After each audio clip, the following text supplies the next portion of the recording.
Alhamdulillah salatan wa salaman ala Rasulillah Muhammad ibn Abdullah wa ala alihi wa sahbihi wa mawalah la haula wa la quwata illa billah.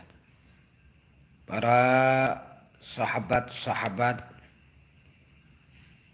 Santai Tegang Banten Channel, kali ini kita akan membahas atau mendokumentasikan tentang sejarah Tegarangus yang kami dapat dari beberapa narasumber tokoh-tokoh sepuh di Desa Tegalangus dengan tujuan agar sejarah ini tidak pernah mati, agar keturunan kami kelaknya mengetahui mengapa wilayahnya, daerahnya atau desanya dinamakan Desa Tegalangus.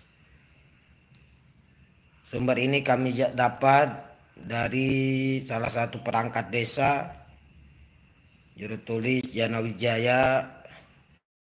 Beliau hasil daripada wawancara beliau dengan almarhum Bapak Haji Ahmad bin Maihan, lurah pertama di Desa Tegalangus pasca kemerdekaan Republik Indonesia 1945.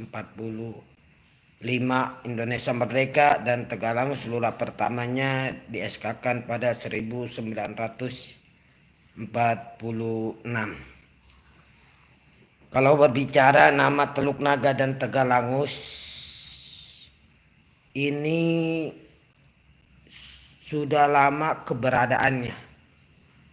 Hampir sama dengan keberadaan Desa Paselian di wilayah Kronjo yang dahulu masuk kepada daerah distrik Tanara dan sekarang masuk kepada wilayah Kecamatan Kronjo, Kabupaten Tangerang. Teluk Naga itu dulunya tempat persinggahan para pedagang-pedagang Cina yang menggunakan perahu naga. Bahkan ada salah satu seorang anak buah daripada Panglima Chang Ho yang dari Cina berlabuh di Kecamatan Teluk Naga menggunakan perahu naga, maka jadilah nama kecamatan itu Teluk Naga, yang tentunya banyak beberapa versi, banyak beberapa pendapat. Ini salah satu yang kami rangkul. Dan keberadaan Teluk Naga atau Tegalangus ini ada di buku besar sejarah Kabupaten Tangerang dengan tulisan yang tidak seperti sekarang atau ejaan yang tidak seperti sekarang. Seperti Tegalangus itu Teo, pokoknya seperti ejaan-ejaan dahulu kala.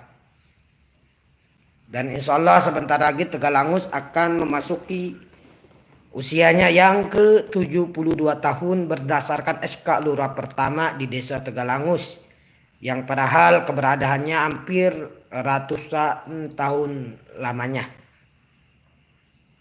Tegalangus itu diawali dengan berdirinya suatu penggilingan pabrik tebu di zaman kolonial Belanda yang letaknya sekarang berada di kawasan pemerintahan Desa Tegalangus. Bahkan bukti sejarahnya penggilingan tebu yang terbuat dari batu masih ada satu. Walaupun dahulunya banyak karena sudah terkubur di area tersebut, tepatnya di dekat yang sekarang dijadikan sekolah SD Tegalangus. Dahulu di situ adanya penjajah Belanda yang melakukan kerja rodi atau kerja paksa kepada pribumi setempat, sehingga terjadilah pemberontakan dan juga perlawanan daripada para pribumi yang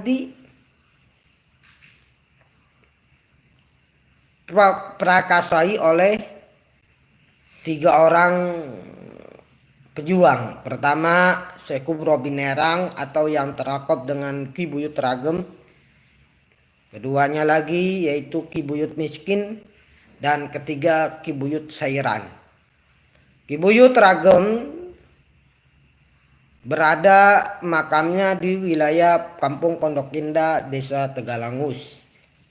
Ki Buyut miskin berada di Kampung Tanjung Pasir, tepatnya di belakang Tanjung Pasir Resort. Dan Ki Buyut Sairin berada di Tanjung Pasir, tapi sayang seiringnya waktu makam beliau tergerus dengan abrasi ombak di pantai Tegalangus di pantai Tanjung Pasir bagian timur. Karena ada perawanan daripada Ki Buyut Ragem, Ki Buyut Miskin, dan Ki Buyut Sairin, maka terjadilah peperangan atau pertempuran pada saat itu, yang hal hasil akhirnya pabrik penggilingan tebu milik kolonial Belanda saat itu yang berada di wilayah pesisir pantai utara ini, yang tepatnya sekarang menjadi pusat pemerintahan Desa Tegalangus, dibakarlah oleh para pejuang tadi, sehingga terjadilah kebakaran hebat pada saat itu yang mengakibatkan yaitu pabrik penggilingan tebu tersebut terbakar. Dari situlah berawal mengapa dinamakan dengan Desa Tegalangus, karena pabrik tersebut berada di dalam sebuah tegalan yang kemudian dibakar oleh para pejuang pribumi yang ingin mendapatkan hak kemerdekaan atau kebebasannya, tidak adanya agar terhapusnya kerja paksa pada saat itu, sehingga pabrik tersebut yang ada di tegalan dibakar oleh para pejuang dan jadilah nama Tegalan. Karena di tegalan tersebut ada pabrik penggilingan tebu yang dibakar oleh para pribumi pada saat itu. Maka terjadilah nama Tegalangus. Dan juga di Tegalangus perlu diketahui ada yang namanya satu kampung, yaitu Kampung Kebon Tai. Secara dengar mungkin itu agak jorok dan lain sebagainya, yang padahal mengapa dinamakan Kebon Tai, karena dahulunya dari pabrik penggilingan tebu itu, tai tebunya dibuang di wilayah tersebut, yaitu pas di ujung utara Desa Tegalangus bagian barat. Maka dinamakan Kebon Tai, sebenarnya mah Kebon Tai Tebu, karena kepanjangan jadi disebutnya Kebon Tai, karena tebu-tebu tersebut yang dipekerjakan para pribumi pada zaman kerja Rode saat itu, dibuangnya tai itu ke wilayah Tegalangus paling ujung di wilayah sebelah utara bagian barat. Maka adalah nama Kebon Tai. Kemudian di Tegalangus juga ada beberapa makam pejuang. Dan perlu diketahui juga bahwa Tanjung Pasir merupakan pemekaran daripada Desa Tegalangus. Dulunya nyatu dan sekarang terpecah menjadi dua, yakni ada Desa Tegalangus dan Desa Tanjung Pasir. Di Tegalangus ada makam Ki Buyut Ragem, seorang pejuang dan juga seorang penyebar agama Islam pada saat itu, yang nama aslinya adalah Syekh Kubro bin Nerang. Beliau asli daripada Banten Girang, yang hijrah ke Banten Girang ke wilayah Tegalangus untuk menyebarkan agama dan untuk berjuang melawan penjajah pada saat itu. Maka dari itu terjadilah nama Tegalangus, sebuah tegalan yang terdapat penggilingan tebu yang dibakar oleh para pribumi atau pemberontak penjajah pada saat itu, sehingga terbakar hangus dan jadilah nama Desa Tegalangus.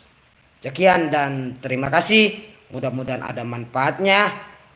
Ini mudah-mudahan menjadi warisan kepada keturunan kami agar mengetahui sejarah asal muasal nama Desa Tegalangus. Sekian dan terima kasih. Wassalamualaikum warahmatullahi wabarakatuh.